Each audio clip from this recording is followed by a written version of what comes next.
hormat.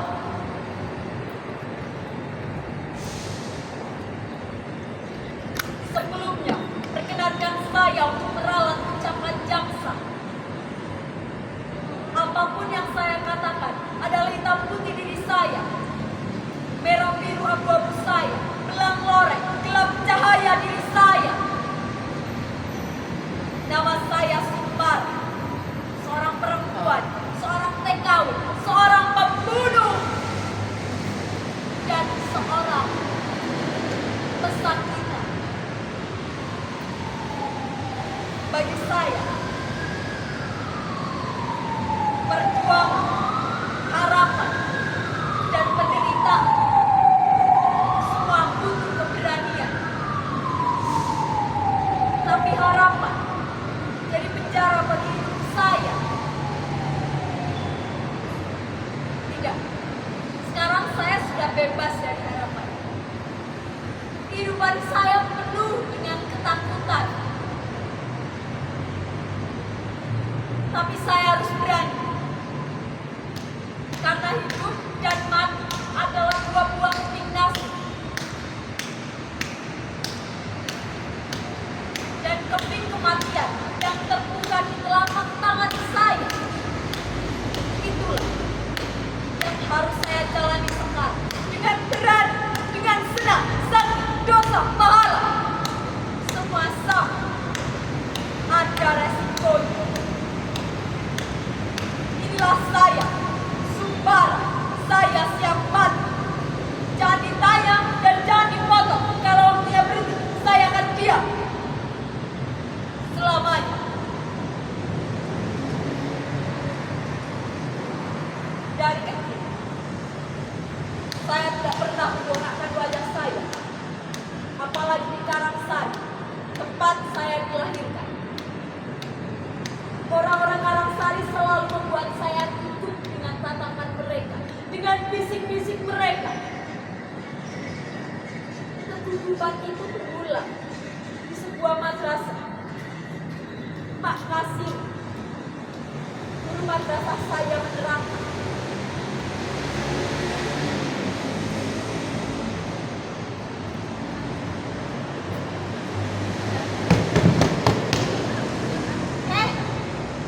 pembunuhan para jenderal itu dilakukan oleh sekelompok orang yang sangat kecil dan tergabung dalam organisasi PKI. PKI itu benar-benar dihadap. Oleh karena itu, sekarang dihapus dan dilarang berkembang lagi. Kekuatan PKI dihukum.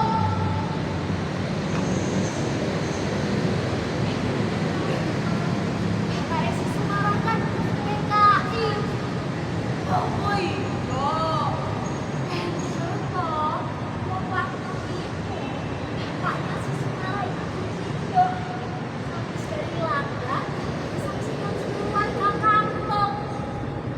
Makanya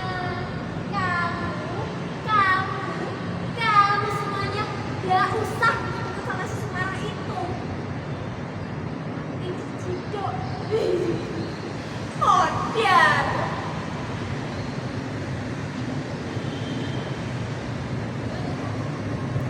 Bapakku bukan PKI. Bapakku bukan PKI. Benar kata Sipo. Gak usah deres kelapa. Gak usah jadi supir adong. Gak usah membuat gula yang setelah itu disetorkan di koperasi Denwasto. Bapak jadi ikut-ikutan kena dindong setelah Denwasto diseret oleh para tentara. Begitulah Sipo tidak pernah bertemu dengan Bapak lagi, dan saya tidak pernah melihat wajahnya. Tapi rasanya bayang-bayangnya terus menguntit diri saya. Saya tidak pernah berani untuk mendongakkan wajah. Saya tidak pernah berani untuk bicara dan saya kehilangan separuh ruang hidup saya. Bayangan Bapak terus menggelapkan nama saya hingga saat saya mencari surat keterangan sendiri.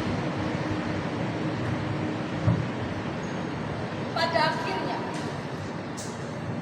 saya memutuskan untuk bekerja pada seorang juragan beras di kota kabupaten. Namanya Juan. Dari bekerja di sana,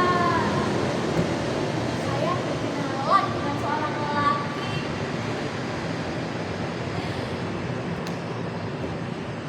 Namanya Mas Edi. Dia seorang tentara yang bertugas untuk mengantarkan beras-beras jatah yang kemudian dijual di komandan. Rasanya hati melambung sangat tinggi. Tapi kemudian tenggelam dan jatuh ke jurang yang sangat curam. Saya tidak mungkin melanjutkan cinta saya dengan Mas Edi. Saya tidak mungkin melanjutkan hubungan saya dengan dia. Mas Edi mundur teratur setelah mengetahui sejarah keluarga saya. Sebagai tentara, harap janda memiliki istri seperti saya. Saya terus bekerja di juragan beras itu. Kemudian saya memutuskan untuk pergi pamit. Saya ingin mencari tempat di mana bayang-bayang Bapak tidak mengungkit saya lagi. Hingga pada akhirnya, untuk menghapus segala kenangan itu, saya memutuskan dari seorang TKW. Apapun syaratnya saya penuhi, dari mulai biaya kantor administrasi kelurahan, Depnyaker, kantor-kantor imigrasi, biro-biro tenaga kerja, dan seluruh biaya administrasi lainnya. Jadilah saya Sembarah binti Suliman, dari budak negeri orang yang lulus dengan predikat M tertinggi, posisi tadi diferensial, jadi mesin cuci, arsimedes, jadi teori metrika baja.